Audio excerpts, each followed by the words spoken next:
Have you ever been watching your favorite movie or TV show and thought that a scene was so well composed that you wanted to pause it and turn it into your own painting? We can do this, but treat it as a learning exercise, as a form of study.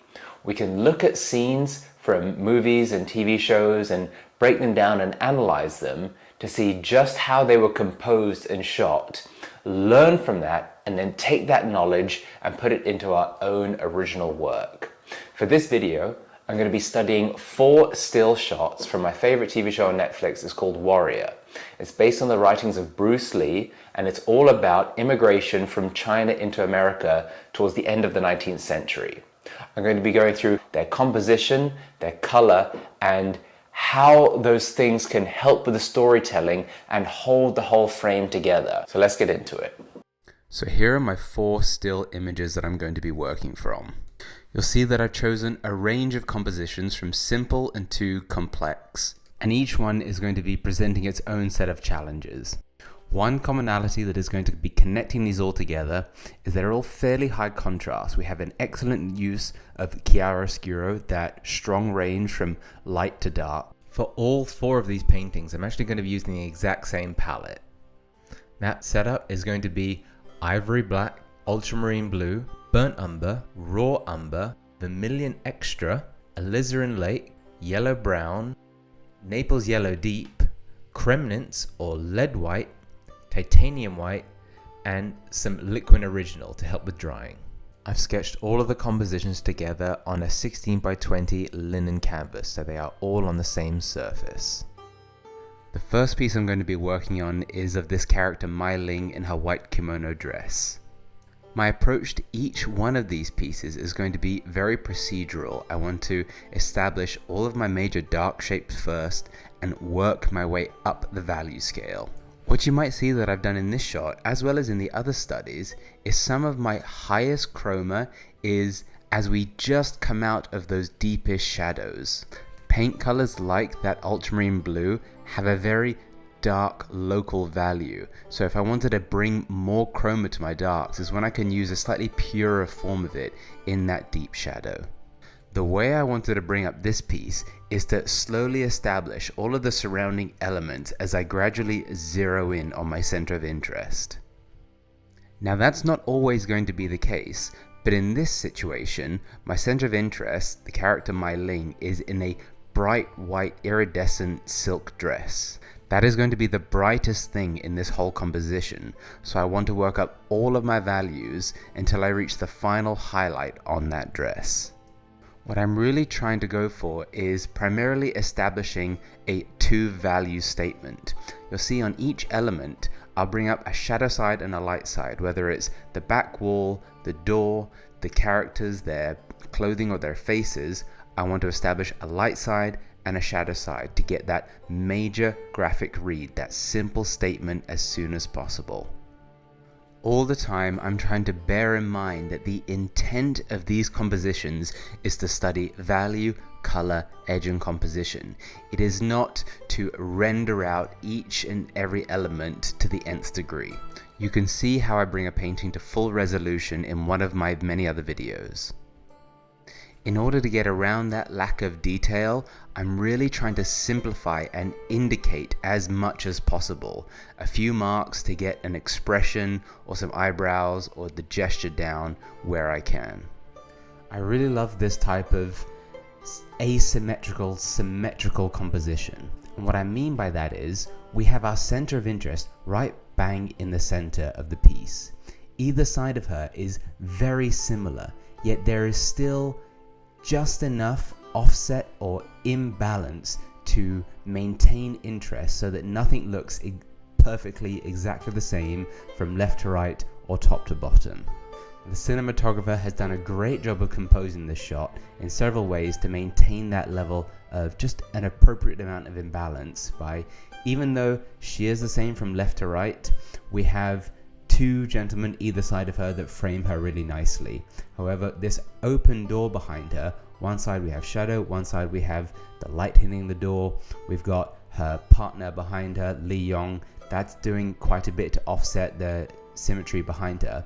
But even on her dress, we have a fairly symmetrical image to the dress here, but that very dark leaf pattern on her kimono just coming down one side is going to really help. We've got Lee Young behind her on her right, our left, but that leaf pattern is on her left, our right, and it's going to create this nice sense of forwards and backwards, left to right imbalance throughout the piece. I love this type of composition where we have the majority of the elements all falling into shadow, but our center of interest is in this bright white glowing high key dress. This creates such a great example of how context matters. The context of the color and the value matters. What do I mean by that? If we look at the gentleman behind her, they're in a sort of dark textile jacket. The shadows of those jackets will fall almost into black, but in her iridescent silk dress, there's no black on her anywhere. The darkest those shadows are going to get are maybe like a mid-tone cool grey. You'll see where the light is hitting her in the upper half of her chest. Those creases, those folds, it's almost an iridescent, very light blue. That registers as shadow when we put that warm highlight on top. I wanted to do a little bit of refinement on the face, and in taking a second pass at it, I could see that it wasn't quite bright enough. I didn't want all of the faces to have the same level of brightness. She needs to stand out the most. So I added a few more highlights on her forehead and cheek to really accentuate her and pull her away from the three gentlemen behind her. And then the final thing to do on here is just to decorate in that leaf design on her kimono. This shot is a brilliant example of how we just are constantly overlaying light on dark and light on dark. As humans, we can't help but be naturally drawn to faces in a composition. We're going to look at that first. But the super high contrast of the bright white highlight on her dress with the dark leaf pattern, we're going to keep bouncing back and forth between her face and the dress, and then slowly we'll see the framing elements of the gentleman behind her. And then here we can see the final scan of this painting. The next one, we'll have our character of Lee Young and this group of the Long Z behind him. This was perhaps the most complex and intimidating of all four of the studies.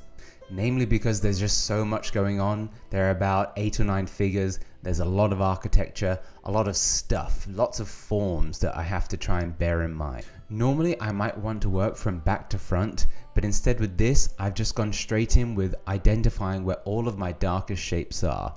A few mostly were in the very front of the composition, on his hair, at the bottom of a lot of their jackets and lapels, and a few in the background. Establishing those dark shapes really helped to almost reinforce my drawing and ground the whole composition for me. Probably my best takeaway from this study was getting some solid experience in painting a composition with multiple figures. Although, as I said, they've got about 8 or 9 figures in this shot, they've all been grouped together to all become almost like a single mass. Practically all of their torsos have been grouped together in a single shape with just a bit of separation and definition with their portraits. This is actually something we see a lot in art history. Larger paintings that have multiple figure compositions, many of those figures will be grouped together in a very crushed range of values, whereas only 1 or 2 figures will stand out, but most of those figures in that composition will be grouped together in big shapes and all clustered together. Even though this is a very small study, it's only about 9.5 by 5.5 inches, all of them together. Given the level of complexity in it, I knew I wasn't going to get it all filled in one go, exactly as I wanted it to be. But as with any painting, I'm trying to fill it in as logically as possible to create context to react to. Seriously, I always want every brushstroke to count. I want to get it in as close to the color and the value that I want it to be. I said this before in my previous video, it's why whenever I lay down a new stroke, I usually lay down a test. I mix up a color, I lay it on the surface, and I try to judge it as best I can. Is it light enough? Is it dark enough? Is it warm enough? Is it cool enough? If it isn't, make another mix, lay down another stroke. Does that look right in context to everything else? If it's okay, then I'm going to proceed. If it's not, then I'm going to remix that color. Now, as long as I paint with that principle, I know that most things are going to be pretty close to what I want them to be. After you've painted all day, maybe you're not looking at things so well anymore, your eyes are not judging things so right, you come back the next day, you tried so hard to get things as close as possible, so if they're a bit off the next day, you're just going to be making some subtle adjustments. You can see, okay, that arm needs to be a bit darker, but there is some context there to react to and lay another layer of information on top. And even though I don't get that stroke down perfectly right each time and I have to add additional layers, what I found is that layering up as I do actually creates more color complexity that I might find if I just got it completely the first time around. Because even though the oil is fairly opaque, layers underneath still play an active role, will still affect the layers on top, and that build-up of information will create a sense of color complexity that you can't necessarily plan for that. It is something that comes through the process by itself. It's sort of planned spontaneity. It's something that I want to happen, but I'm not actively meaning for it in the moment. On a side note from painting, whilst I was doing these studies, because I've gotten into the show and I really like the aesthetics behind it, something that I realized is that my knowledge on China in general is very lacking. So whilst I was painting, I actually downloaded a lecture series by the Great Courses called From Yao to Mao, 5,000 Years of Chinese History. And as I'm painting this group called the Long Z that all have a shaved pate and a long queue going down their backs, I learned that that is a holdover from the Manchu people or the Jurchen people that led to the Qing dynasty, which would be the final imperial dynasty to reign over China until 1912. I think that finding out contextual things like that and to do with what we are painting can really deepen a connection, and instead of maybe just painting something because you think it looks cool, it actually gives you a deeper understanding to what you're doing. Coming onto this piece now of the main characters, Li Yong and Assam, a scene where they're about to battle each other. This was perhaps the most enjoyable study to work on. Most of it came together pretty well in good time. As before, I'm establishing all of those main dark shapes to really hold the composition together, and I have some torches in the background here, and the way I'm going to deal with them is slowly hone in on the effect that they are having on the environment. And what I mean by that is I'm going to be painting the glowing effect that they are having on the walls and slowly get brighter towards actually indicating the flame on the torch. And something that this study gave me the opportunity to do for the very first time was paint a crowd, paint a scene with an audience. I've seen paintings before done with large crowds of people. One that comes to mind the most is by Jean-Léon Gérôme. It's a gladiatorial match with a gladiator in an arena or a stadium, sort of similar to the Colosseum. And I was thinking about that as I was just trying to think, how am I going to deal with all of these people? Well, given the size of this study, as I said, it's only 9.5 by 5.5. Each person is going to be done in a very indicated way. I'm not going to be getting out a one-hair brush and rendering out all of those faces. I'm going to try and work out all of the dark shapes that are within their torsos, establish some lighter shapes for their clothing, and every single one of those faces is going to have a light side and a shadow side. Some of them even are just going to be more or less one brush stroke, a single marked indicator face.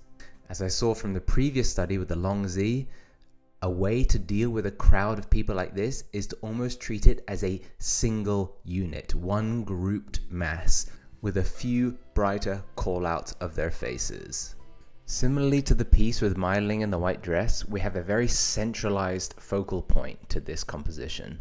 But there are plenty of offset features to generate just enough asymmetry either side of the shot. Now the main three elements are going to be our two fighters either side of each other with the monks in the middle. Again, grouping things together, although there are two monks there, the way that the director or the cinematographer has set up the scene, they have been grouped together into a single mass. And actually painting these two monks was the most enjoyable part of all four of these studies. I just really enjoyed them. Slowly bringing up those shapes, trying to figure out how I wanted to indicate them. Again, I'm not rendering faces, I'm not painting every single fold in their robes. I am selectively pulling out enough information just to try and make them believable so that the viewer can understand what they are. Two people with a light shining on the head, and the light is going to fall off going down their body, and they are facing these two fighters. And I think it's quite interesting to note, because of the type of scene this is, it's a big epic martial arts scene. However, we almost take that for granted because at this time in the West, martial arts was not prevalent, it was not heavily well known. It was in fact Bruce Lee who was a big contributing factor to introduce martial arts to the West. So an event happening like this at this time, even though it was in San Francisco, outside of Chinatown, it was fairly secretive. Not a lot of people might have known that this sort of thing would have been happening, or people would have been capable of doing what these two gentlemen are about to do.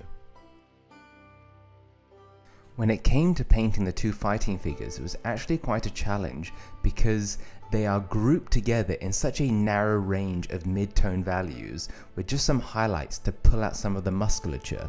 But you'll see in their torsos and the backs of their arms, it's a very narrow range of values. There's not a lot of extreme darks. The cinematographer has actually chosen to mostly flatten them out, and the sense of volume that we get is mostly from where the light hits their arms and deltoids, and they're separated from the background with a bit of rim lighting on that trapezius muscle on the back of Li Yong there.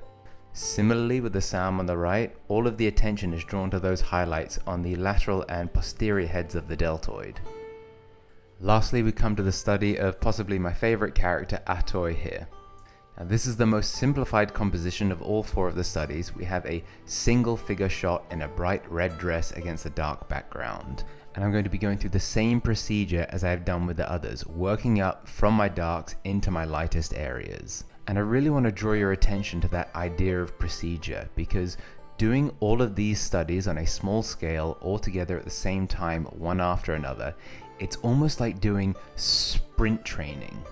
Doing these small scale studies to completion one after another is going to build up that procedural knowledge in your head so that you can tackle every painting in a concise and methodical way.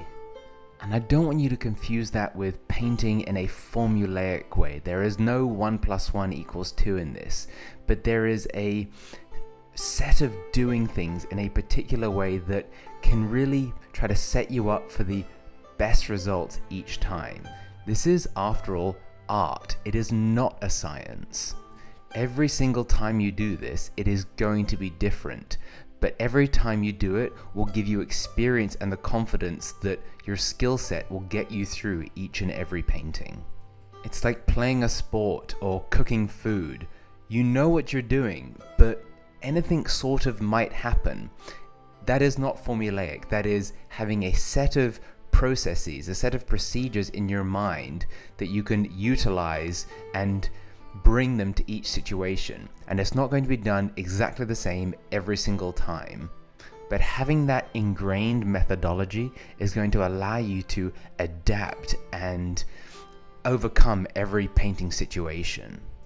Sometimes you're going to be challenged with painting things that you might never have painted before, but because you have this knowledge, this wheelhouse, this inner toolbox, you're not going to use every single tool all the time, but you're going to have this set of methods that will help you deal with almost anything when painting.